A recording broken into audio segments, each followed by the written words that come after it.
Greater than, he stood at the altar, fists clenched, jaw trembling.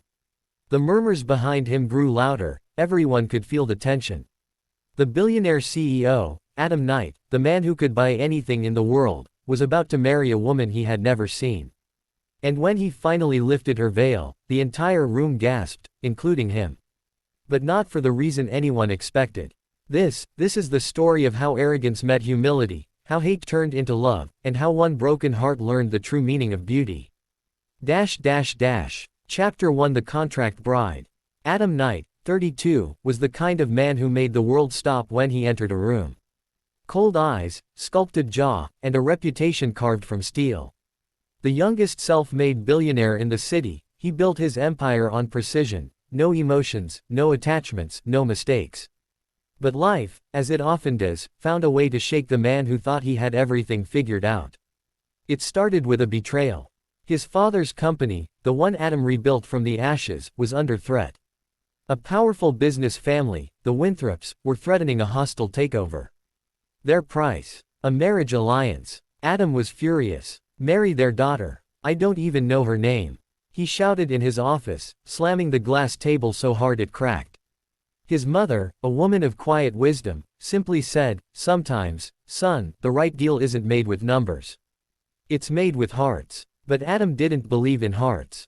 Not anymore. Not since the woman he once loved betrayed him for money and fame. So when he finally agreed to marry Evelyn Winthrop, it wasn't out of love.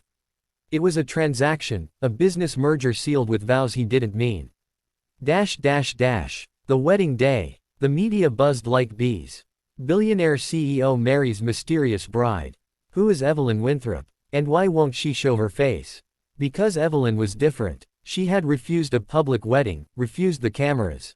Even during the ceremony, she wore a thick veil, hiding every inch of her face. The whispers in the crowd were cruel. She must be hideous. He was tricked into marrying her. Maybe she has scars. Adam stood there, his expression stone cold. He didn't care about her looks, but part of him still burned with resentment, believing he'd been deceived. The priest's voice echoed. "Do you, Adam Knight, take this woman to be your lawfully wedded wife?" He hesitated for a moment, the longest second of his life, then muttered, "I do." When the veil was finally lifted, time seemed to freeze. Gasps rippled through the crowd. Evelyn wasn't ugly. She was breathtaking, but not in a glamorous, movie star way. There was something ethereal, almost haunting about her. Her beauty was quiet, delicate, the kind that spoke of sorrow and strength. Her eyes, one green, one hazel, shimmered like they'd seen too much pain. Adam blinked, unable to speak. For the first time, he didn't know what to say. The cold marriage. But beauty alone couldn't melt the ice around Adam's heart. The first few weeks of marriage were silent wars, meals eaten separately, doors shut in each other's faces, a mansion that felt like a cage. Evelyn, however, never complained. She spent her days sketching in the garden, feeding stray cats, helping the staff. There was a peace in her that confused Adam, a softness he couldn't understand. One night, Adam found her in his late mother's music room, playing the piano gently. He stood at the door, watching as the melody filled the cold house with warmth it hadn't felt in years. "You play beautifully," he said before he could stop himself. Evelyn looked up, surprised, then smiled, a small, fragile smile. "It was your mother's favorite song," she said. He froze. No one had ever remembered that. That night, something inside him shifted, just slightly. A secret unveiled. Weeks later, Adam's company faced disaster again, a scandal that could destroy everything. Someone leaked private documents. Evelyn became the prime suspect. "Admit it," Adam shouted, slamming his fist on the desk. "You married me just to ruin me." Her eyes filled with tears. "Do you really think I'd hurt you?" He turned away coldly. "You already did." That night, Evelyn disappeared. No note. No trace. Adam told himself he didn't care. But when he found a small box on his desk the next morning, his hands trembled as he opened it. Inside was a drawing, a sketch of him, smiling. Below it, a letter. "Greater than, Adam, I didn't marry you for power. I married you to keep a promise, to your mother. She once helped me when no one else did. She asked me to look after you, not as your wife, but as someone who reminds you to see beauty again." I hope one day, you do. Adam's chest tightened. His mother's words echoed in his head. The right deal is made with hearts. Chapter 2 The Man Who Finally Saw. For months, Adam searched for Evelyn.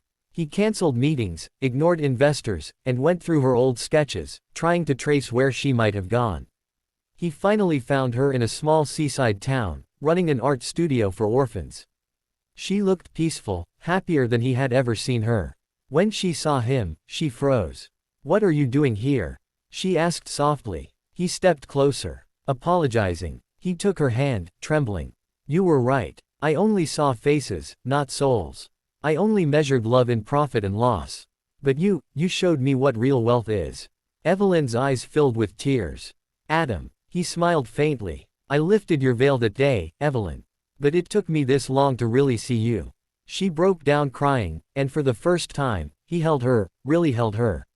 No pride, no walls, just two broken hearts finding home. The turning point. Together, they rebuilt more than just trust, they built purpose. Adam turned his company into a foundation that helped struggling artists and underprivileged children. Evelyn became its heart, teaching others that beauty isn't about perfection, but compassion.